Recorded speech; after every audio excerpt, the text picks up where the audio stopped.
ಇನ್ನು ಕೆಪಿಸಿಸಿಗೆ ಹೊಸ ಸಾರಥಿ high command ಅಖಾಡದಲ್ಲಿ big game ಶುರುವಾಗಿದೆ. ಸ್ಥಾನ ಬಿಟ್ಟುಕೊಡೋದಕ್ಕೆ ಸಿದ್ಧರಾದ್ರ ಡಿಕೆ ಶಿವಕುಮಾರ್. ಕೆಪಿಸಿಸಿಗೆ ಹೊಸ ಸಾರಥಿ ಹೈಕಮಾಂಡ್ ಅಖಾಡದಲ್ಲಿ ಬಹುದೊಡ್ಡ ಪೊಲಿಟಿಕಲ್ ಗೇಮ್. ಸ್ಥಾನ ಬಿಟ್ಟುಕೊಡೋದಕ್ಕೆ ಸಿದ್ಧರಾದ್ರ ಡಿಕೆ ಶಿವಕುಮಾರ್. ಇನ್ನೇನು ಶೀಘ್ರದಲ್ಲೇ ಕೆಪಿಸಿಸಿಗೆ ನೂತನ ಸಾರಥಿ ಆಯ್ಕೆ ಆಗ್ತಾರಾ? ಅಧಿಕಾರ ಹಂಚಿಕೆಯ ಮಧ್ಯೆ ಕೆಪಿಸಿಸಿ ಸ್ಥಾನ ಬದಲಾವಣೆಯ ಕೂಗು ಜೋರಾಗಿದೆ. ಕೆಪಿಸಿಸಿ ಅಧ್ಯಕ್ಷ ಸ್ಥಾನದ ಮೇಲೆ ಕಣ್ಣು ಹಾಕಿರುವ ಸತೀಶ್ ಜಾರಕಿಹೊಳಿ, ತೆರೆಮರೆಯಲ್ಲಿ ಅಧ್ಯಕ್ಷ ಸ್ಥಾನಕ್ಕೆ ಕಸರತ್ತು ನಡೆಸಿರುವ ಜಾರಕಿಹೊಳಿ, ಇತ್ತೀಚೆಗೆ ದೆಹಲಿಗೆ ತೆರಳಿ ಹೈಕಮಾಂಡ್ ಭೇಟಿ ಮಾಡಿದ್ದ ಸಚಿವ ಸತೀಶ್ ಜಾರಕಿಹೊಳಿ ದೆಹಲಿಗೆ ಹೋಗಿ ಬರುತ್ತಿದ್ದಂತೆ ಡಿಕೆಶಿ ಮಾರ್ಮಿಕ ಮಾತು. ಹೊಸ ರಕ್ತ, ಹೊಸ ಚಿಂತನೆಗಳೆಲ್ಲ ಕೆಪಿಸಿಸಿಗೆ ಬರಬೇಕು ಅಂತ ಹೇಳಿ ಡಿಕೆ ಶಿವಕುಮಾರ್ ಮಾತನಾಡಿದ್ದಾರೆ. ಈ ಬಗ್ಗೆ ಹೆಚ್ಚಿನ ಡೀಟೇಲ್ಸ್ ಕೊಡೋದಕ್ಕೆ ನಮ್ಮ ಪೊಲಿಟಿಕಲ್ ರಿಪೋರ್ಟರ್ ಮಾರುತಿ ನಾಯಕ್ ಈಗ ಫೋನ್ ಸಂಪರ್ಕದಲ್ಲಿ. ಮಾರುತಿ, 5 ವರ್ಷ ಕಳೆದ ನಂತರ ಈ ತರಹದ ಹೇಳಿಕೆ ಬಂದಿರಲಿಲ್ಲ. ಆದರೆ ಕೆಪಿಸಿಸಿ ಸ್ಥಾನದಲ್ಲಿ 6 ವರ್ಷ ಪೂರ್ಣಗೊಳ್ತಾ ಇದ್ದ ಹಾಗೆ ಡಿಕೆ ಶಿವಕುಮಾರ್ ಈ ತರಹದೊಂದು ಹೇಳಿಕೆ ಹೇಳ್ತಾರೆ ಅಂತ ಹೇಳಿ ಯಾರೂ ಕೂಡ ನಿರೀಕ್ಷೆ ಮಾಡಿರಲಿಲ್ಲ. ಸೊ ಈಗ ಈ ಕೆಪಿಸಿಸಿ ಸ್ಥಾನಕ್ಕೆ ಸತೀಶ್ರ ಕಣ್ಣು ಬಿದ್ದಿದ್ರಿಂದಲೇ ಈ ತರಹದೊಂದು ಹೇಳಿಕೆ ವ್ಯಕ್ತವಾಯ್ತಾ ಮಾರುತಿ? ಎಸ್ ಸಾಹಿಲ್, ಏನು ಇತ್ತೀಚೆಗೆ ಕುರ್ಚಿ ಕಿತ್ತಾಟದ ನಡುವೆಯೂ ಕೂಡ ಕೆಪಿಸಿಸಿ ಅಧ್ಯಕ್ಷರ ಬದಲಾವಣೆ ಬಗ್ಗೆಯೂ ಕೂಡ ಸಾಕಷ್ಟು ದಿನಗಳಿಂದ ಚರ್ಚೆ ಆಗ್ತಿತ್ತು.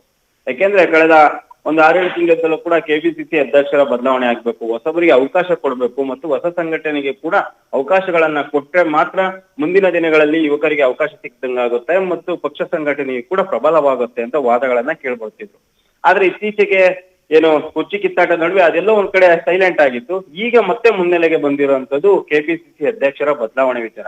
ನಾವು ಕಳೆದ 1 ತಿಂಗಳ ಹಿಂದೆ ಕೆಪಿಸಿಸಿ ವಿಚಾರವಾಗಿ ಏನು ಚರ್ಚೆ ಆಗ್ತಿತ್ತು. ಅದರ ಮಧ್ಯೆ ಡಿಸಿಎಂ ಆಗಿರುವಂತಹ ಡಿಕೆಶಿ ಹೈಕಮಾಂಡ್ಗೆ ಹೋಗಿ ತಮ್ಮ ಸಿಎಂ ಸ್ಥಾನದ ಬಗ್ಗೆ ಒಂದ್ ರೀತಿಯಾದಂತಹ ಚರ್ಚೆಯನ್ನ ನಡೆಸಿದ್ರು. ಮತ್ತೆ ಅಲ್ಲಿ ಹೈಕಮಾಂಡ್ ನಾಯಕನ ಭೇಟಿಯಾಗಿ ತಮ್ಮ ಸಿಎಂ ಆಯ್ಕೆಯ ಬಗ್ಗೆ ಕೂಡ ಸಾಕಷ್ಟು ವಿಚಾರಗಳ ಬಗ್ಗೆ ಚರ್ಚೆ ಮಾಡಿ ಬಂದಿದ್ರು. ನಂತರ ಈಗ ಯಾಕೆಂದ್ರೆ ಈ ಹಿಂದಿನಲ್ಲೂ ಕೂಡ ಕೆಪಿಸಿಸಿ ಅಧ್ಯಕ್ಷರಾಗಿ ಸತೀಶ್ ಜಾರಕಿಹೊಳಿ ಬರ್ತಾರೆ ಎಂಬ ಸಾಕಷ್ಟು ದಿನಗಳಿಂದ ಚರ್ಚೆ ಆಗ್ತಿತ್ತು. ಅವ್ರಿಗೂ ಒಂದು ಅವಕಾಶಗಳನ್ನ ಕೊಡ್ಬೇಕು ಎಂಬ ಬಗ್ಗೆಗೂ ಚರ್ಚೆ ಆಗ್ತಿತ್ತು. ಇದರ ನಡುವೆ ಸಿಎಂ ಸ್ಥಾನ ವಿಚಾರ ರೇಸ್ನಲ್ಲೂ ಕೂಡ ಸತೀಶ್ ಜಾರಕಿಹೊಳಿ ಹೆಸರು ಪ್ರಬಲವಾಗಿ ಕೇಳಿ ಬರ್ತಿತ್ತು. ಅದರಿಂದಾಗಿ ಡಿಕೆಶಿ ಅವರು ಈ ರೀತಿಯಾದ ಒಂದು ಪ್ಲಾನ್ ಮಾಡಿರ್ಬೋದು. ಯಾಕೆಂದ್ರೆ ಡಿಕೆಶಿ ಅವರು ಸಿಎಂ ಸ್ಥಾನ ಆಗ್ಬೇಕಂದ್ರೆ ಅವರ ಸ್ಥಾನ ಇರುವಂತ ಕೆಪಿಸಿಸಿ ಅಧ್ಯಕ್ಷ ಸ್ಥಾನವನ್ನ ಬೇರೆಯವರಿಗೆ ಬಿಟ್ಕೊಡ್ಬೇಕು. ಅದು ಒಂದು ವೇಳೆ ಕೆಪಿಸಿಸಿ ಅಧ್ಯಕ್ಷರ ಸತೀಶ್ ಜಾರಕಿಹೊಳಿ ಆದ್ರೆ ಈ ಸಿಎಂ ರೇಸ್ ಇಂದ ಕೂಡ ಅವರು ಹೊರ ಉಳಿಯುವ ಸಾಧ್ಯತೆ ಇರುತ್ತೆ. ಅದರಿಂದಾಗಿ ಅವ್ರನ್ನ ಹೆಸರು ಈಗ ಮುನ್ನೆಲೆಗೆ ಬಂದಿರುವಂತದ್ದು. ಏನೋ ಒಂದ್ ರೀತಿಯಾದಂತ ತಮ್ಮ ಸ್ಥಾನವನ್ನು ಏನು ಬಿಟ್ಕೊಟ್ಟು ಸಿಎಂ ಸ್ಥಾನ ಪಡೆಯುವ ನಿಟ್ಟಿನಲ್ಲಿ ಏನು ಕೆಪಿಸಿಸಿ ಈಗಿನ ಅಧ್ಯಕ್ಷ ಆಗಿರುವಂತಹ ಡಿಕೆಶಿ ಅವರು ಒಂದು ಹೊಸ ದಾಳವನ್ನ ಉಪಯೋಗಿಸ್ತಾ ಇರುವಂತದ್ದು. ಈಗ ನಿನ್ನೆ ಕೂಡ ಹೇಳಿರುವಂತದ್ದು ಅಂದ್ರೆ ನಿನ್ನೆ ಪ್ರೆಸ್ ಮೀಟ್ ಅಲ್ಲೂ ಕೂಡ ಏನು ಕೆಪಿಸಿಸಿ ಅಧ್ಯಕ್ಷರ ಬದಲಾವಣೆ ಆಗುತ್ತಾ ಸರ್ ಅಂತ ಪ್ರಶ್ನೆ ಮಾಡಿದಾಗ ಹೌದು, ಹೊಸಬರಿಗೆ ಅವಕಾಶ ಕೊಡ್ಬೇಕು, ಹೊಸ ನೀರು ಬರ್ಬೇಕಲ್ಲ, ಈ ಮುಂದಿನ ಪಕ್ಷ ಸಂಘಟನೆ ಆಗಿರ್ಬೋದು ಮತ್ತೆ ಎಲ್ಲವಕ್ಕೂ ಕೂಡ ಹೊಸಬರನ್ನ ಆಯ್ಕೆ ಮಾಡ್ಬೇಕು. ಅದರಿಂದಾಗಿ ಹೊಸಬರಿಗೆ ಕೆಪಿಸಿಸಿ ಅಧ್ಯಕ್ಷ ಸ್ಥಾನ ಸಿಗುವ ಸಾಧ್ಯತೆ ಅವಕಾಶವನ್ನ ಮಾಡ್ಕೊಡ್ಬೇಕು ಅಂತ ಹೇಳಿ ಏನೋ ನಿನ್ನೆ ಡಿಸಿಎಂ ಆಗಿರುವಂತಹ ಡಿಕೆಶಿ ಅವರು ಹೇಳಿದ್ರು. ಅದರಿಂದಾಗಿ ಎಲ್ಲೋ ಒಂದ್ ಕಡೆ ಕೆಲವೊಂದು ಕಂಡೀಷನ್ಗಳ ಮೂಲಕ ಏನು ಕೆಪಿಸಿಸಿ ಅಧ್ಯಕ್ಷರ ಸ್ಥಾನ ಬಿಟ್ಕೊಡ್ತಾರೆ ಎಂಬುದು ಕೂಡ ಸಾಕಷ್ಟು ದೊಡ್ಡ ಮಟ್ಟದಲ್ಲಿ ಚರ್ಚೆ ಆಗ್ತಿದೆ.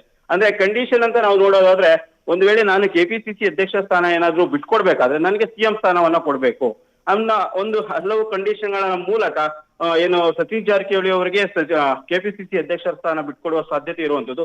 ಈ ಹಿಂದೆ ಕಳೆದ 2 ವಾರಗಳ ಹಿಂದೆ ಕೂಡ ಏನು ಸತೀಶ್ ಜಾರಕಿಹೊಳಿ ಹೈಕಮಾಂಡ್ ನಾಯಕರನ್ನ ಭೇಟಿಯಾಗಿ ಏನು ಈ ವಿಚಾರವಾಗಿ ಚರ್ಚೆ ಮಾಡಿದ್ದಾರೆ ಎಂಬುದು ಕೂಡ ಕಾಂಗ್ರೆಸ್ ನಲ್ಲಿ ಚರ್ಚೆ ಆಗ್ತಿದೆ. ಅದರಿಂದಾಗಿ ತಮ್ಮ ಸಿಎಂ ಸ್ಥಾನಕ್ಕೋಸ್ಕರ ಕೆಪಿಸಿಸಿ ಅಧ್ಯಕ್ಷ ಸ್ಥಾನವನ್ನು ಕೂಡ ತ್ಯಾಗ ಮಾಡಲು ಏನು ಡಿಸಿಎಂ ಡಿಕೆಶಿ ಅವರು ಸಿದ್ಧತೆ ಆಗಿರುವಂತದ್ದು. ಅದಕ್ಕಿಂತ ಮುಂಚೆ ಹೈಕಮಾಂಡ್ ನಾಯಕರ ಜೊತೆ ಚರ್ಚೆ ಮಾಡಿ ಒಂದು ವೇಳೆ ಸಿಎಂ ಸ್ಥಾನವನ್ನ ಡಿಕೆಶಿ ಬಿಟ್ಕೊಡೋದೇ ಆದಲ್ಲಿ ಕೆಪಿಸಿಸಿ ಅಧ್ಯಕ್ಷ ಸ್ಥಾನವನ್ನ ತ್ಯಾಗ ಮಾಡುವ ಸಾಧ್ಯತೆ ಇರುವಂತದ್ದು ಸಾಯಿಲ್.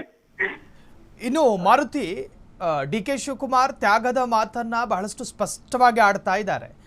ಇನ್ನು ಸತೀಶ್ ಜಾರಕಿಹೊಳಿಗೆ ಕೆಪಿಸಿಸಿ ಸ್ಥಾನದ ಭರವಸೆ ಸಿಕ್ಕಿದ್ದೇ ಆದಲ್ಲಿ ಡಿಕೆಶಿಗೆ ಸಿಎಂ ಸ್ಥಾನದ ಭರವಸೆ ಸಿಕ್ಕಿರಬೇಕು.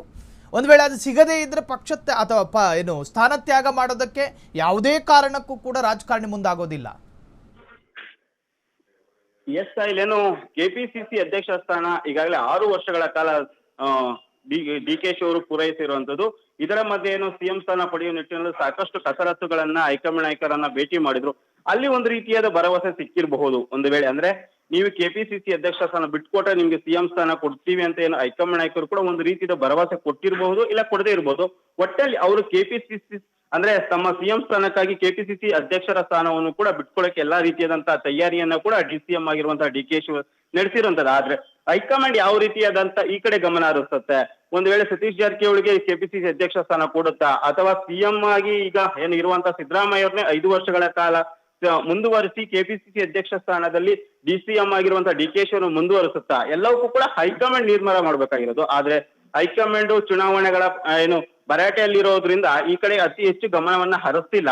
ಎಲ್ಲಾ ನಾಯಕರು ಹೋಗಿ ಹೈಕಮಾಂಡ್ ನಾಯಕರನ್ನ ಭೇಟಿ ಆಗ್ತಿರುವಂತದ್ದು ಇರ್ಬೋದು, ಮತ್ತು ಕೆಪಿಸಿಸಿ ಅಧ್ಯಕ್ಷ ಸ್ಥಾನ ಬದಲಾವಣೆ ಒಂದೇ ವಿಚಾರ ಅಲ್ಲ, ಸಿಎಂ ಸ್ಥಾನ ಬದಲಾವಣೆ ವಿಚಾರ ಆಗಿರ್ಬೋದು, ಮತ್ತು ಸಚಿವ ಸ್ಥಾನದ ಆಕಾಂಕ್ಷಿಗಳು ಕೂಡ ಹೈಕಮಾಂಡ್ ನಾಯಕರನ್ನ ಭೇಟಿ ಆಗ್ತಿದ್ರೆ.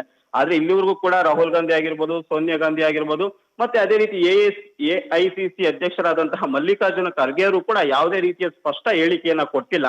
ಒಟ್ಟಿನಲ್ಲಿ ಎಲ್ಲೋ ಒಂದು ರೀತಿಯಾದಂತಹ ನಿನ್ನೆ ಹೇಳಿಕೆಯನ್ನ ನೋಡಿದ್ರೆ ಡಿಸಿಎಂ ತಮ್ಮ ಸ್ಥಾನವನ್ನು ತ್ಯಾಗ ಮಾಡುವ ನಿಟ್ಟಿನಲ್ಲಿ ಎಲ್ಲಾ ಹೇಳಿಕೆಗಳನ್ನ ಕೊಡ್ತಿರುವಂತದ್ದು.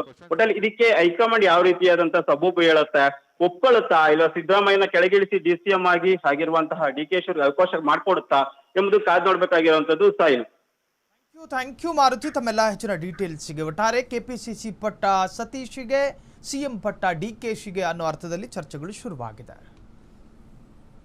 ಕ್ಷಣ ಕ್ಷಣದ ಸುದ್ದಿಗಳಿಗಾಗಿ ಫ್ರೀಡಂ ಟಿವಿ ಸಬ್ಸ್ಕ್ರೈಬ್ ಮಾಡಿ, ಲೈಕ್ ಮಾಡಿ ಹಾಗೂ ಫಾಲೋ ಮಾಡಿ.